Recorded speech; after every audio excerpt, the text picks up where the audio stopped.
Halo semuanya, selamat datang di video ini sesuai dengan judul di atas. Video ini ngebahas tentang tips dan trik yang bisa diikutin, bisa dilakukan untuk ngedapetin nilai SKD di atas 450.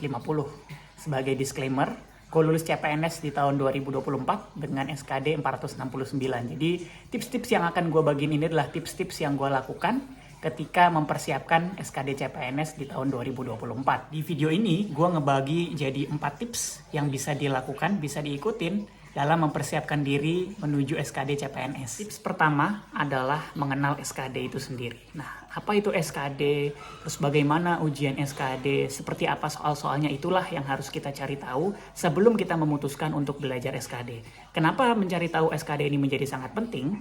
Karena SKD ini menentukan langkah kita menuju ke SKB. Hanya mereka yang lulus SKD sajalah yang bisa lolos ke SKB.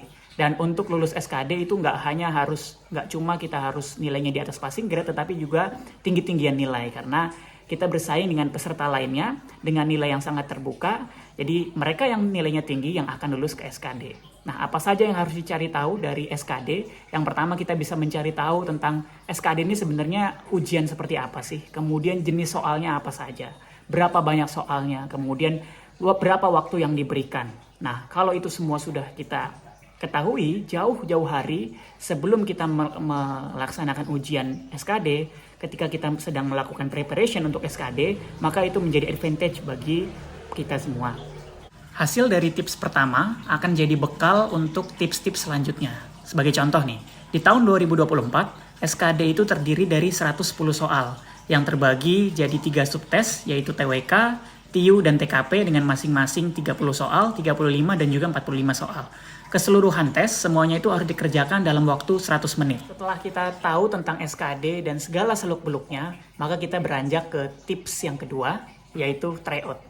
Tryout di awal.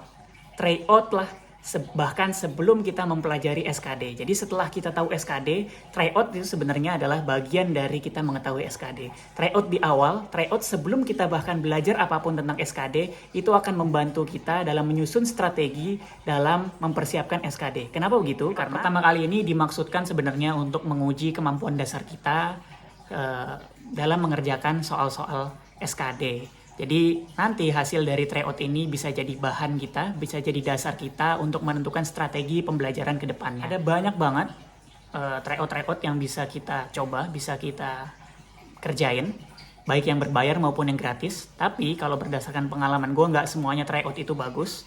Dan untuk pengalaman gue belajar tryout, mengerjakan tryout dari 2 web sebenarnya, dari Privat Alfaiz, dan yang kedua adalah dari teman ASN. 2 web ini sangat gue rekomendasikan. Tetapi kalau teman-teman ada saran ataupun ada web-web lain yang menurut teman-teman bagus, silakan dikerjakan. Yang terpenting adalah kita selama mengerjakan tryout itu mengerjakan sesuai dengan kemampuan kita. Jangan curang, karena hasil dari tryout itu adalah evaluasi diri kita. Jadi kalau kita curang, kalau kita menggunakan kalkulator, tryoutnya akan jadi percuma. Masuk ke step ketiga, setelah kita mengerjakan tryout, kita harus melihat hasil dari tryout itu sebagai bahan evaluasi pembelajaran kita. Terlebih lagi karena tryout pertama adalah tryout yang berdasarkan kemampuan dasar kita, sehingga kita bisa menyusun strategi untuk belajar dengan lebih baik berdasarkan tes tryout pertama, hasil dari tryout pertama. Sebagai contoh misalnya, dari hasil 3 subtes tryout pertama, TIU, TKP, TWK, kita lihat misalnya TIU kita lebih rendah daripada TKP dan TWK. Nah, maka kita bisa membuat strategi pembelajaran dengan lebih banyak mengutamakan belajar TIU daripada TKP dan TWK, tetapi tidak mengesampingkan pembelajaran TKP maupun pembelajaran TWK. Misalkan dalam 1 minggu kita membuat jadwal, selama seminggu kita belajar dalam waktu 5 hari, setiap harinya kita belajar 1-2 jam. Misalnya kita, karena TIU-nya tadi rendah, kita belajar TIU 3 jam, 3 hari maksudnya, kemudian sisa harinya 1 hari adalah TKP maupun TWK. Pertanyaan selanjutnya adalah gimana cara belajarnya? Nah, sebenarnya banyak banget cara belajar SKD. Jadi sebenarnya nggak ada alasan buat kita untuk males-malesan belajar SKD. Karena kalau kita nonton di YouTube gitu ya, itu banyak banget mentor-mentor yang ngebagiin ilmunya secara gratis dengan spesialisasi mereka masing-masing. Nanti di kolom deskripsi gue akan ngebagiin channel YouTube mereka dan spesialisasi mereka di subtes apa saja. Misalkan ada yang ke spesialisasinya di SKD, di TU, kemudian ada yang spesialisasinya di TWK maupun TKP. Nanti gue akan share. Sebenarnya belajar dari YouTube itu sudah sangat cukup kalau kita mau berkomitmen, kalau kita disiplin terhadap strategi kita, terhadap apa yang telah kita rencanakan.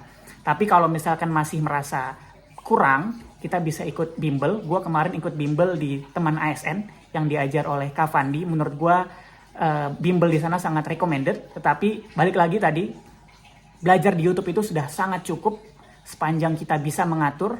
Tetapi kalau memang punya dana lebih, silahkan untuk belajar melalui bimbel. Setelah kita tadi kenalan sama si SKD, terus kita juga menguji kemampuan dasar kita dengan tryout pertama.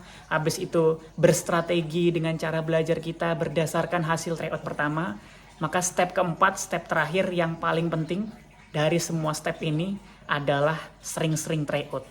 Menurut gue pribadi, sering-sering tryout itu sangat-sangat penting. Karena dengan kita sering tryout itu bisa mengasah. Yang pertama bisa mengasah kemampuan kita, dan yang kedua bisa menjaga kemampuan kita. Percuma kita belajar kalau kita tidak mengaplikasikan apa yang kita pelajari. Terutama kalau kita belajarnya dalam jangka waktu yang lama, jauh sebelum SKD. Misalkan 3 bulan, 4 bulan sebelum SKD. Kalau kita jarang tryout percuma, bakal ilmu yang kita pelajari bakal menguap, bakal jadi lupa.